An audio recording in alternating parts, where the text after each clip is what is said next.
I am going to find the domain of a real valued function।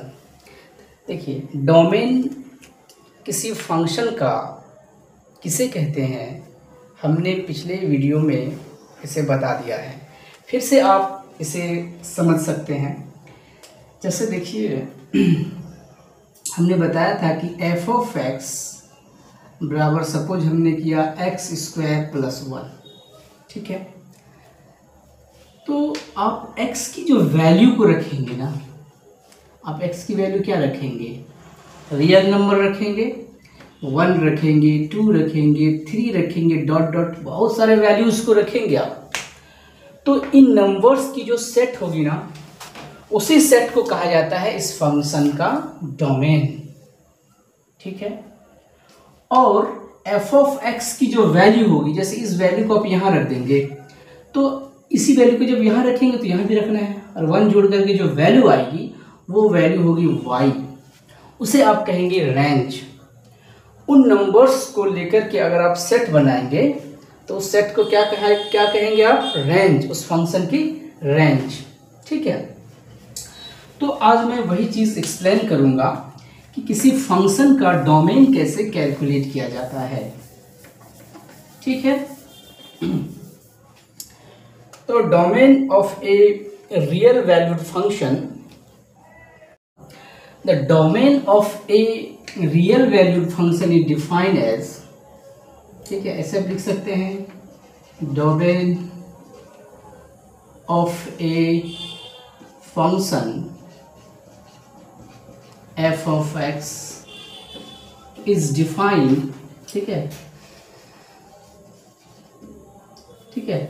f of x is the set of all, ठीक है, set of real numbers, चूंकि real valued है, real numbers where x is defined, where x, देखिए where x means where the function is defined। जैसे देखिए, तो वो x की वैल्यू, जैसे for example f of x is equal to, अगर मैं ले लूँ 1/x, ठीक है। तो यहाँ पर फंक्शन सारे वैल्यू को तो दे देगा। अगर आप x की वैल्यू रखेंगे, एक सेट बनाएंगे, तो इसकी जो डोमेन होगी, और डोमेन क्या होगी, इसकी डोमेन क्या होगी जी, डोमेन तो सेट ही होगी ना। इस फंक्शन की डोमेन कोई सेट होगी, उस सेट में कौन सी रियल नंबर नहीं होगी, 0। क्यों 0 नहीं होगी, क्योंकि x के जगह पर जैसे आप 0 रखेंगे, f ऑफ 0 की वैल्यू आप जैसे कैलकुलेट करेंगे, आप यहाँ 1/0 करेंगे, तो 1/0 की वैल्यू क्या होगी, इन्फिनिटी। इन्फिनिटी तो रियल नंबर नहीं है, इसलिए ये फंक्शन यहाँ x बराबर 0 पर डिफाइंड नहीं है। तो जहां पर फंक्शन डिफाइंड नहीं है उसको छोड़ करके, या ऐसे भी कर सकते हैं जहां पर फंक्शन डिफाइंड है, ठीक है, where the function f of x, देखिए where f of x is defined, जहां पर f of x डिफाइंड है, उन सारे पॉइंट्स का सेट उस फंक्शन का क्या कहलाता है, डोमेन कहलाता है, ठीक है। जैसे f of x यहां पर 0 पर डिफाइंड नहीं है, इसके अलावा बताइए जहां कहाँ यह डिफाइंड नहीं है, हर जगह डिफाइंड है जी।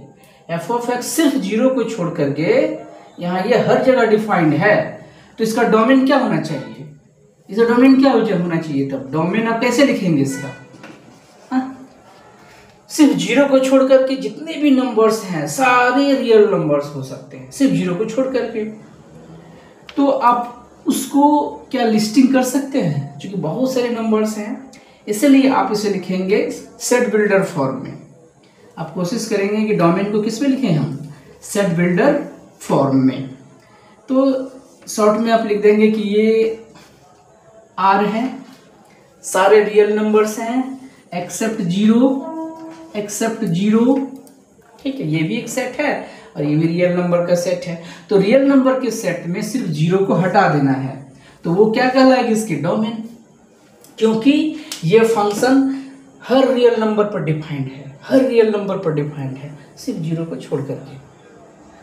तो वही ना मैंने कहा कि जहाँ पर ये फंक्शन डिफाइंड है, जिस पॉइंट पर ये फंक्शन डिफाइंड है, उन पॉइंट्स का जो समूह है, उन पॉइंट्स का जो ग्रुप है, उस पॉइंट्स का जो सेट है, वही कहलाता है डोमेन। तो जीरो पर तो डिफाइंड नहीं है, तो जीरो को खसका दिए, बाकी जो नंबर्स बच गया वही उसका डोमेन हो गया, ठीक है। अब हम कुछ स्पेशल फंक्शन का, जो तो स्पेशल टाइप का फंक्शन है, उस फंक्शन का डोमेन निकालने का कंसेप्ट को समझेंगे, ठीक है। जैसे algebraic function, algebraic function, algebraic function का कैसे डोमेन निकाला जाता है, क्या कंसेप्ट है। देखिए, अलजेब्रिक फंक्शन जो है ना, एक ऐसा फंक्शन है जहाँ जो हर पॉइंट पर डिफाइंड होता है।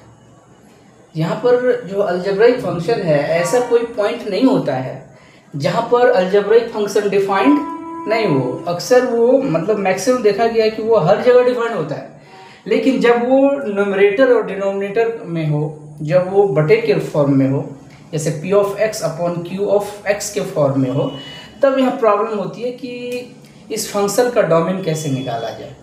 तो इसमें क्या है, इसमें क्या मेथड है, क्या कंसेप्ट है, उसे आपको अभी समझना है।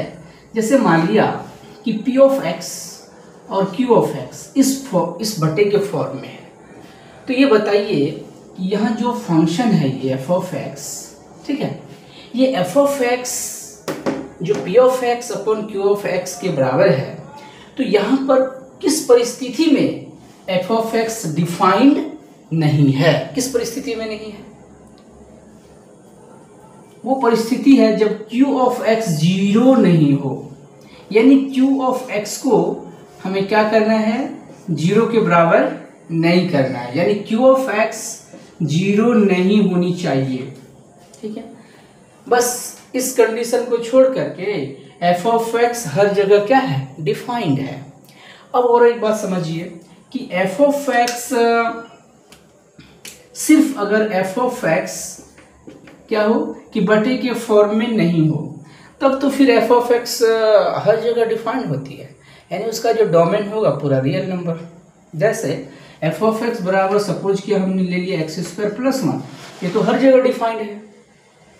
हमने f ऑफ x ले लिया x स्क्वायर, ये भी हर जगह डिफाइंड है। तो इस फंक्शन का डोमेन क्या हो जाएगा जी, इस फंक्शन का domain of f of x, बताइए तो क्या होनी चाहिए, डोमेन ऑफ रियल नंबर, ठीक है। इसी प्रकार इसका भी डोमेन रियल नंबर।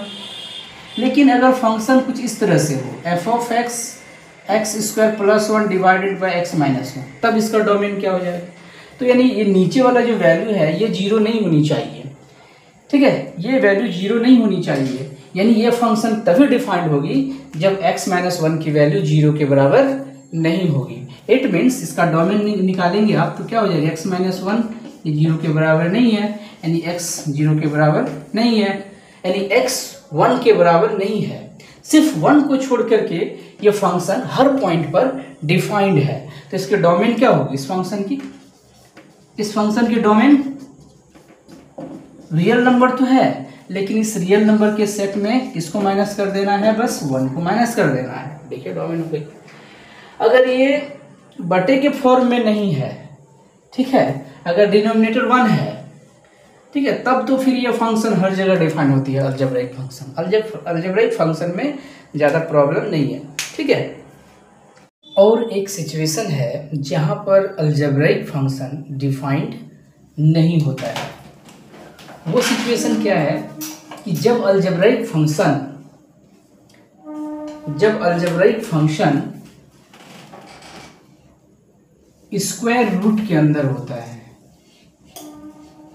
जैसे f ऑफ x, अगर f of x algebraic function है, तब यहाँ पर भी जब आप डोमेन निकालेंगे तो ध्यान रखेंगे कि एफ ऑफ एक्स की वैल्यू निगेटिव नहीं होनी चाहिए।